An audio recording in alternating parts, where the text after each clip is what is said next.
Hey folks, today is Friday, July 4th. Happy July 4th if you're celebrating in the US. But as usual, my name is Jake Baldino, here to talk about all the gaming news that has been going on this week. Let's get you caught up. A bunch of stuff, some good news and some bad news. Let's start off with the crazy news. A cheater has lost in court and has been fined an insane amount of money. Tom's Hardware reports that this cheater was fined $175,000 for using cheats to win in competitive Fortnite tournaments. According to the report, in 4 months, he used a direct memory access device and cheats to get around anti-cheat measures and essentially won something to the tune of over $6,800 in prize winnings. Imagine cheating to win $7 grand and then you get nailed for $175,000. It seems like a big jump, but IGN actually got a look at the court documents, and the court documents say as follows. While the court notes the amount sought by plaintiff exceedingly surpasses defendant's alleged actual gain, $6,850, defendant took significant measures to conceal the true scope of his cheating activities by creating multiple fake accounts and employing a hardware spoofer to circumvent detections. Epic Games did say that what they will win in court, they will donate the proceeds to charity. I think that is very cool. And yeah, this is just a big one. Cracking down hard on cheaters. If you're competing in cash competitions for cash prizes and you're essentially cheating and stealing money, it seems like you're going to get nailed. It seems like Fortnite is going to go out and kill you.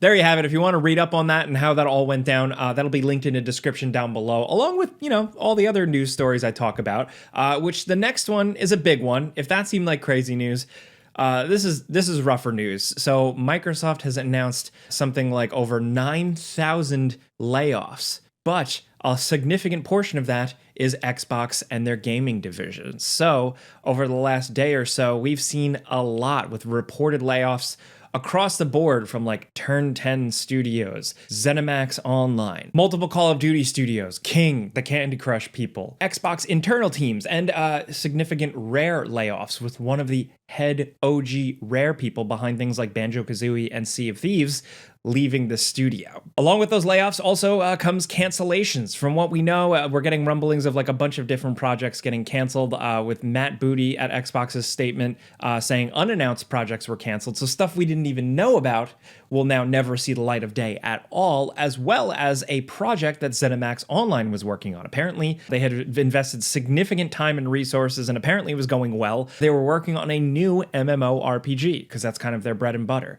That has been canceled, as well as the new Perfect Dark game. Yes, this game that seemed like it was going to be Xbox's big thing in the next couple of years is completely canceled, and the studio they built up to make this game, the initiative, they shut it down. Also, Rare's other big game project, Everwild, which was revealed a few years back, that has been completely canceled. Most of this news dropped yesterday, and I'm recording this Thursday afternoon to be off for the Friday holiday, and it seems like information is still trickling out about this. We're still hearing about cancellations, canceled agreement with Romero Games, like John Romero's studio, to make some project that has apparently been scrapped. There's just a lot of stuff, a lot of fallout still coming from this. Studios and teams still finding out about layoffs, and yeah, it seems like a big one. When the rumors were bubbling up for this, I actually expected even more damage, but even still, this is actually, I believe, the fourth major round of layoffs from Xbox in about 2 years. So this is crazy. This is restructuring. Head of Xbox, Phil Spencer, put out like this whole statement being like, we need to do this to quote, essentially, to paraphrase, trim the fat to set up the future of Xbox and be more profitable and blah, blah, blah, blah, blah, all that stuff. Whatever, man. Of course, our heart goes out to like people working hard on games that just lost their jobs. I feel like we say that every time, but at this point now, it's kind of just getting extremely frustrating. As someone who just plays games and wants new games to play, it seems like Xbox seems to be fumbling a lot here. We dive into this more in a separate video. If you want to check that out, that'll be linked in the description down below. I've also already talked about this on my channel also. Like, I want good games to play. And like, while Xbox acquiring smaller studios like Double Fine and Ninja Theory and stuff like that, that has, bared some fruit. Once they really kind of started the whole big acquisition train, and the fact that they have Halo and nothing has really come from Halo, and all these things, it's just kind of bubbled up to just be frustrating. I just want more games to play. And it just seems like Xbox has continued to fumble that and kind of like get in the way of themselves. Let me know what you think about this. People still like to do console war stuff with this, like, you wouldn't say this about this. But like, I really think at this point, it's just about games that we want to play just not seeing the light of day, and that sucks ass. Obviously, Microsoft is changing direction with Xbox. We've talked about that a lot. Their strategy, their platform, they're less hardware, more platform, more publishing and stuff like that. So like they're going to cut back, but still, when you hear about potentially exciting games being canceled, you can't help but be incredibly annoyed. Now, before we keep going, let's talk about being online. If you're like me, chances are you're online all day, right? Whether it's work, play, shopping, school, gaming, whatever, you're probably online all the time. The reality, though, is that the internet isn't always safe from malware, phishing, DDoS attacks, malvertising, you name it. There's so many things that can happen, and it's good to be protected. And thankfully, our sponsor, NordVPN, can help with that. Whether you're out in the real world on public Wi-Fi on your phone, or you're just at home on your computer, with NordVPN, it's super easy to set up. You switch it on, and then you're protected. But all your data stays safe behind a wall of next-generation encryption. They have tons of VPN servers all around the world, so you have choice. And that protection, we've talked about it many times with NordVPN spots,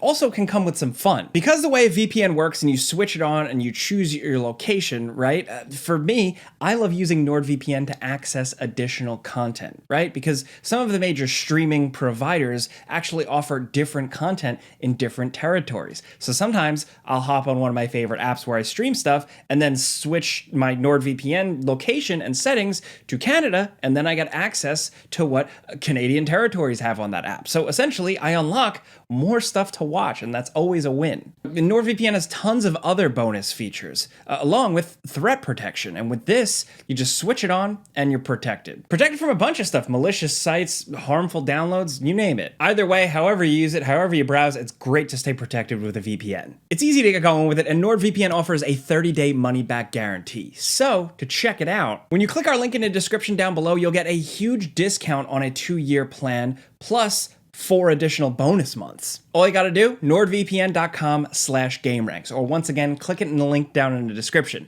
That's to get the best deal on the internet. A great discount on a 2-year plan and 4 additional bonus months. nordvpn.com/gameranx, remember that, and big thanks to NordVPN for sponsoring this video. Along with the Xbox stuff, it seems like cancellations have kind of been the theme for the last week or so. I missed this at the end of last week's news show, but Hytale has been canceled. Yes, the long in the works project has been shit canned. So it's like, what was even going on there?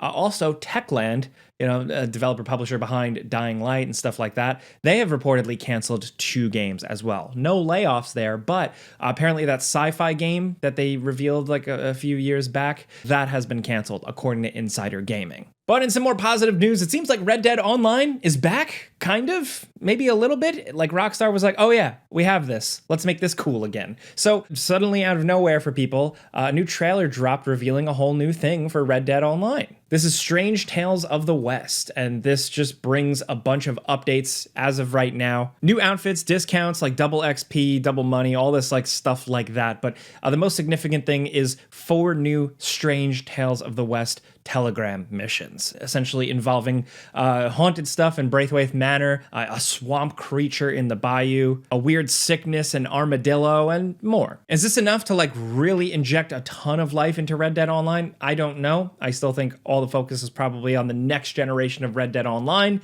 but I figured this was worth mentioning because some people were like, oh my god, Red Dead Online is back. And technically it is, because it got a little bit of an injection here. Is it enough? I don't know, but I'm happy there's something, and I'm also happy that it's something a little spooky, like how Red Dead, of course, once flourished with Undead Nightmare. So, yeah. Honestly, if you are a Red Dead Online person, I would love to know what you think more than anything. In some positive news, last week, you may have known I mentioned Stop Killing Games. If you've been following that initiative, I think it's very important. Last week, I talked about how it was falling short of its goals of getting signatures for petitions to essentially encourage the EU and the UK to look into measures, essentially protecting games, people buying games and not losing access to those games because of those games shutting down. It wasn't just our video, like there was so many other people out there making stuff, like we're a drop in the bucket, but like Jacksepticeye did a great video as well, raising awareness for this, and a resurgence has helped it cross 100 signatures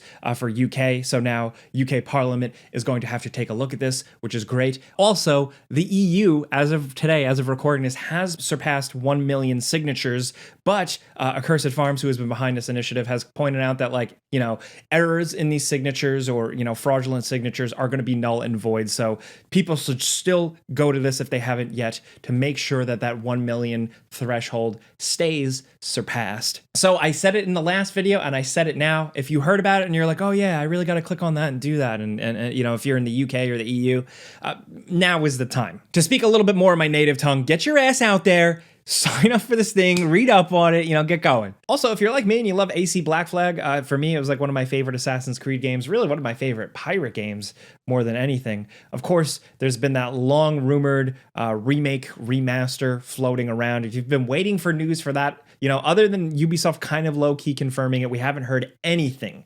But it seems like the voice actor behind Edward Kenway has dropped a big hint. He was doing a signing at like a convention or something like that, and a fan videoed him, and he had kind of said, and I quote, "Have you beat the game? Well, you may have to beat it again." There's a reason I say that, but I can't say anything more. So there you have it, pretty much from the horse's mouth at this point. I think we have plenty of confirmation, but maybe it means sooner rather than later.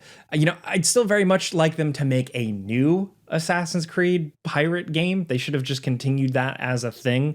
But, you know, at least one of my favorite ones is getting some new love. I didn't necessarily think it needed like a remake, maybe a re-release, maybe a little bit of a remaster. But either way, we're just going to have to wait and see what exactly Ubisoft is doing with it. Because, of course, there's been lots of questions up in the air for Ubisoft lately. Next, some announcements and some videos you should check out. The first is a new game announcement. This is like a psychological horror first-person game with puzzles. It seems like it might have FMV sequences as well. This is from Surgent Studios. This is Dead Take. This has made a splash because it features heavily prominent voice actors Neil Newbin, who of course you might know from Baldur's Gate 3, as well as Ben Starr, who you might know from like everything right now. Seems like that might be a smaller game, smaller experience, but if it's that genre that's up your alley, maybe keep an eye on it. Also, speaking of things I've been keeping my eye on, Mafia: The Old Country got a new developer diary. This is their 5th one. You get little glimpses of gameplay here, so if you're curious like me, this focuses on some of the vehicle stuff, but also some of the shooting, the weapons, and stuff like that. Thankfully, we don't have to wait too much longer for that because that game is out in August. Also, a gameplay overview of Robocop Rogue City's new kind of not expansion, but standalone thing, Unfinished Business. I am so excited for this as a Robocop fan. I loved Rogue City, and here we get new enemy types, whole new adventure, new weapons, including like a cryo cannon, finishing moves, like you're going to be able to walk up and do melee finishers to characters. Also, it seems like there's an enemy type that's like the ninja from the awful Robocop 3. So if you get to like kick their ass and just beat them up, like I like that. I like that a lot. That appeals to me as a Robocop fan. Also, a new gameplay overview of Donkey Kong Bonanza. The hype cycle for this one has been ramping up. The marketing has been ramping up. Also, people have gotten hands-on previews of this, press and YouTubers and stuff like that. And it seems like the sentiment is very positive. Also, lastly, I know it's been gloom and doom, especially with like the Xbox news and stuff like that, but some good news for Xbox fans today. Helldivers is coming to Xbox. It's going to be dropping August 26th, and that's pretty cool. Obviously, the floodgates are open now at this point with like exclusivity. It's like everything is showing up on everything. Like you're going to be able to play Gears of War with a PlayStation controller, but I think specifically with Helldivers, it's cool because Helldivers is awesome. That's all I got. So people who have been sitting around hoping to maybe play it one day, now's your chance. It's good. And that's dropping August 26th. But that's where I got to cut it short today. Guys, let me know in the comments what you're playing. That's the most important thing. Pinned comment. Hit us up with what you're playing for our video research, whether it's Death Stranding 2, something new or something old, anything at all, hit us up. And let me know what you think about all the stories, right? Of course, the Xbox layoffs, the massive bomb that Xbox dropped. What are they doing with these franchises? What are they doing with these studios? Let me know what you think about any of these canceled games. Let me know what you think about a cheater getting fined $175,000 $4,000 for Fortnite cheating. Let's talk about any of the gaming news down in the comments, man. Hit me up. If you like this video and like getting caught up on the news real quick every week with me, I've never missed a week in like 10 years at this point. Clicking the like button does help us out. We really appreciate that. Thank you. But really all I can ask now is that you have a great weekend. Be safe. I'm Jake Baldino. Pizza's on me.